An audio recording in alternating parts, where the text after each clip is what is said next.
दोस्तों नमस्कार। आप सभी का स्वागत है कहानी केंद्र में। अब सुनिए उपन्यास देवदास का 10वां अध्याय।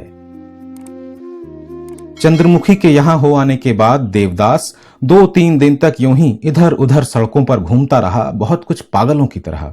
एक दिन धर्मदास ने कुछ कहना चाहा तो वो आंखें लाल करके उस पर बिगड़ पड़ा। ये रंग ढंग देखकर चुन्नीलाल को भी उससे कुछ कहने का साहस नहीं हुआ। धर्मदास ने रो कर कहा, चुन्नी बाबू, इनकी हालत ऐसी क्यों हो गई है? चुन्नीलाल ने पूछा, धर्मदास आखिर हुआ क्या है? एक अंधे ने मानो दूसरे अंधे से रास्ता पूछा। अंदर का हाल दोनों में से एक भी नहीं जानता था। आंखें पोंछते हुए धर्मदास ने कहा, चुन्नी बाबू, चाहे जिस तरह भी हो, देवदास को उसकी मां के पास भेज दीजिए। जब इन्हें कुछ लिखना पढ़ना है ही नहीं तो फिर यहां रहकर क्या करेंगे? बात बिल्कुल ठीक थी। चुन्नीलाल सोचने लगे। 4-5 दिन बाद एक रोज चुन्नी बाबू ठीक उसी तरह संध्या के समय बाहर जा रहे थे कि देवदास ने न जाने कहां से आकर उनका हाथ पकड़कर कहा, चुन्नी बाबू वहीं जा रहे हो? चुन्नीलाल ने कुछ खिसिया कर कहा, हां, कहो तो ना जाऊं। देवदास ने कहा, नहीं, मैं तुम्हें जाने के लिए मना नहीं करता, लेकिन एक बात बताओ, तुम वहां किस आशा से जाते हो? आशा और क्या है, यूं ही समय बिताने चला जाता हूं। क्या वहां समय बीत जाता है? मैं भी तो इसी रोग का मारा हूं। मेरा समय भी नहीं बीतता। मैं भी वहां समय बिताना चाहता हूं। चुन्नीलाल कुछ देर तक उसके मुंह की ओर देखता रहा, जैसे हृदय का भाव उसके मुख पर पढ़ने की चेष्टा कर रहा हो। इसके बाद बोला, देवदास, तुम्हें क्या हो गया है? खुलकर बता सकते हो। कुछ भी तो नहीं हुआ। बताओगे नहीं? नहीं चुन्नी बाबू, बताने लायक कोई बात नहीं है। चुन्नीलाल बहुत देर तक सिर नीचा किए रहने के बाद बोला, देवदास, एक बात मानोगे? क्या? तुम्हें एक बार फिर वहां चलना होगा। मैं जबान देकर आया हूं। उस दिन जहां गए थे वहीं ना? हां। छी, मुझे अच्छा नहीं लगता। मैं ऐसा इंतजाम कर दूंगा कि तुम्हें अच्छा लगे। देवदास ने कुछ देर तक अन्यमनस्क की तरह चुप रहकर अंत में कहा, अच्छा चलो चलें। देवदास को अवनति की एक सीढ़ी नीचे उतारकर चुन्नीलाल न जाने कहां खिसक गया। अकेला देवदास चंद्रमुखी के कमरे में फर्श पर बैठा हुआ शराब पी रहा है। पास ही बैठी हुई चंद्रमुखी उदास होकर उसे देखकर डरते हुए बोल उठी, देवदास, अब और मत पियो। देवदास ने शराब का गिलास जमीन पर रखकर भौहें टेढ़ी कर पूछा, क्यों? अभी कुछ ही दिनों से शराब पीने लगे हो, इतनी अधिक बर्दाश्त ना कर सकोगे। बर्दाश्त करने के लिए शराब नहीं पीता, सिर्फ इसलिए पीता हूं कि यहां रह सकूं। ये बात चंद्रमुखी कई बार सुन चुकी है। अक्सर उसके जी में आया है कि दीवार पर सिर पटक कर रक्त की गंगा बहाकर मर जाऊं। देवदास से वो प्रेम करने लगी थी। देवदास ने शराब का गिलास दूर फेंक दिया। सोफे के पाए में लगकर वो चूर चूर हो गया।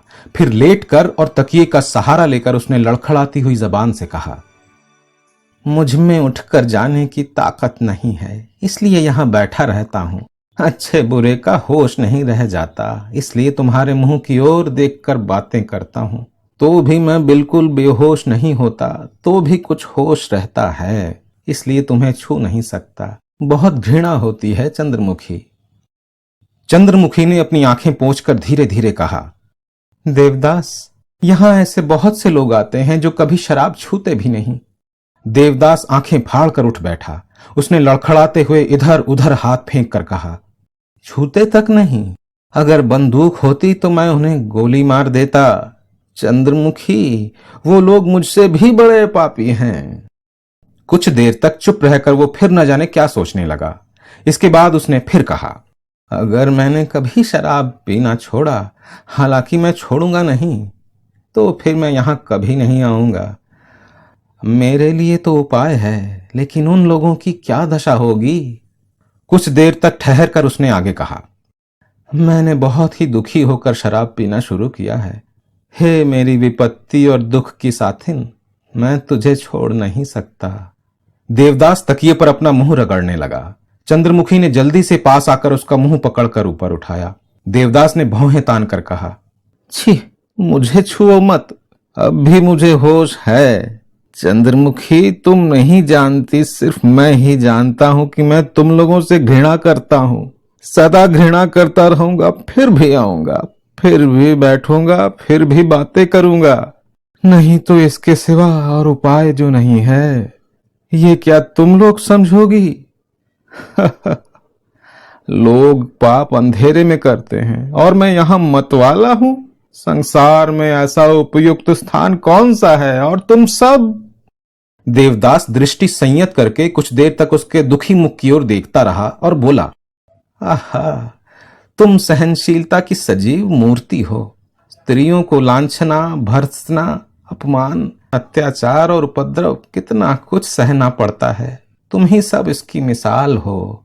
इसके बाद वो चित्त होकर लेट गया और चुपचाप कहने लगा, चंद्रमुखी कहती है कि मैं तुम्हें प्यार करती हूं, लेकिन मैं नहीं चाहता। लोग नाटक करते हैं, मुंह पर कालीक और चूना मलते हैं, चोर बनते हैं, भीख मांगते हैं, राजा बनते हैं, रानी बनते हैं, प्रेम करते हैं, प्रेम की न जाने कितनी बातें करते हैं, न जाने कितना रोते हैं। ऐसा मालूम होता है कि जैसे सब सच ही है। चंद्रमुखी नाटक करती है और मैं देखता हूं, लेकिन उसकी बहुत याद आती है। क्षण भर में मानो सब कुछ हो गया। वो कहाँ चली गई और मैं किस रास्ते पर चल पड़ा। अब जीवन भर चलने वाला विराट अभिनय शुरू हुआ है। एक भारी शराबी और ये एक। अच्छा, होने दो, यही होने दो। बुरा क्या है? आशा नहीं, भरोसा नहीं, सुख भी नहीं और साध भी नहीं। वाह, बहुत अच्छा। इसके बाद देवदास करवट बदलकर न जाने क्या बड़बड़ाने लगा। चंद्रमुखी उसका कुछ भी मतलब न समझ सकी। थोड़ी देर में देवदास सो गया। उस समय चंद्रमुखी पास आकर बैठ गई। उसने आंचल भिगोकर देवदास का मुंह पोंछ दिया और भीगा हुआ तकिया बदल दिया।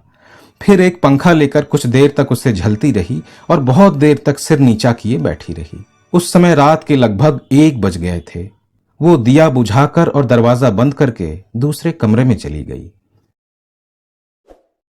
कल सुनिए उपन्यास देवदास का अगला अध्याय। धन्यवाद।